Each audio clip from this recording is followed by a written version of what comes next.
Naaman disembuhkan.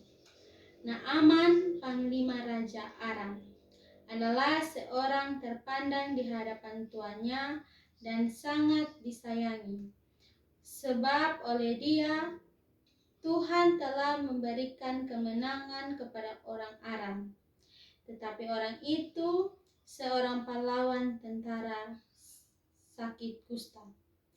Orang Aram pernah bergerombolan dan membawa tertawan seorang anak perempuan dari negeri Israel. Ia menjadi pelayan pada istri Naaman. Berkatalah gadis itu kepada nyonyanya, sekiranya tuanku menghadap nabi yang di Samaria itu, maka tentulah nabi itu akan menyembuhkan dia dari penyakitnya. Lalu pergilah Naaman memberitahukan kepada tuannya, katanya, beginilah dikatakan oleh gadis yang dari negeri Israel itu. Maka jawab Raja Aram, baik, pergilah, aku akan mengirim surat kepada Raja Israel. Lalu pergilah Naaman dan membawa sebagai persembahan 10 talenta perak, 6.000 sikal dan emas, dan 10 potong pakaian. Ia menyampaikan surat itu kepada Raja Israel yang berbunyi, sesampainya surat ini kepadamu, maklumlah kiranya bahwa aku menyuruh kepadamu Naaman pegawaiku, supaya engkau menyembuhkan dia dari penyakit kustanya. Segera sesudah Raja Israel membaca surat itu, dikonyakkannyalah pakaiannya serta berkata, Allahkah aku ini yang dapat mematikan dan menghidupkan, sehingga seorang ini mengirim pesan kepadaku supaya kusembuhkan seorang dari penyakit kustanya. Tetapi sesungguhnya perhatikanlah dan lihatlah, ia mencari gara.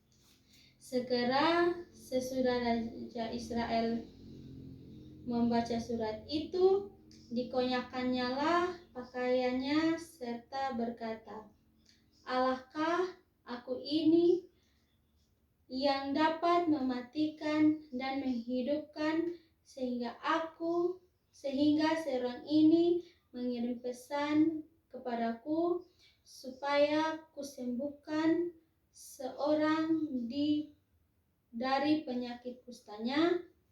Tetapi sesungguhnya perhatikanlah dan lihatlah, ia mencari gara. Kita akan merenungkan firman Tuhan dari 2 Raja-Raja 5 ayat 1 hingga ayat yang ke-14 dengan tema belajar merendahkan diri. Salam Bapak, Ibu dosen, dan teman-teman sekalian. Setiap kita atau semua orang pasti selalu menginginkan untuk tetap sehat dan bahagia. Tidak seorang pun yang menginginkan sakit atau tidak bahagia. Semua orang akan berusaha bagaimana dia tetap hidup sehat dan bahagia. Seperti bekerja keras dan berusaha.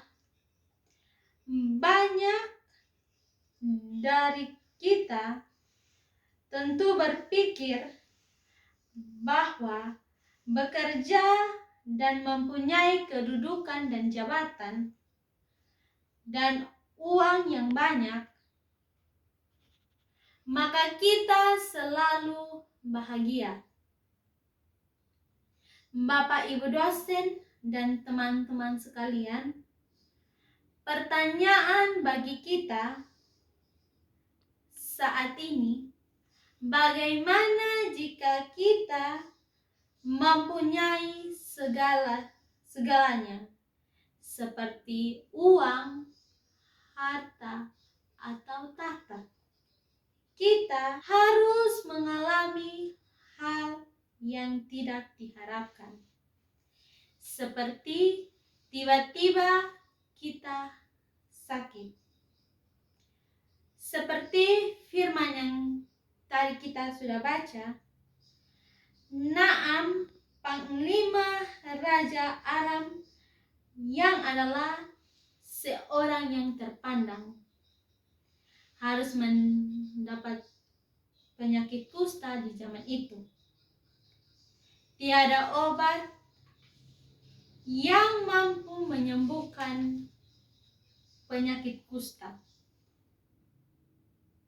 Satu-satu cara adalah bertahan hidup sambil berharap adanya pertolongan atau mujizat. Tidak diduga olehnya, salah satu pelayanan memberi informasi bahwa Nabi Elisa sanggup menyembuhkan penyakit kusta. Informasi itu menimbulkan harapan di hatinya tanpa berpikir panjang. Naaman berbenah dan pamit kepada raja untuk berobat ke Samaria, mempersiapkan surat jalan. Ia mempersiapkan hadiah berupa barang berharga, emas dan perak. Sesampainya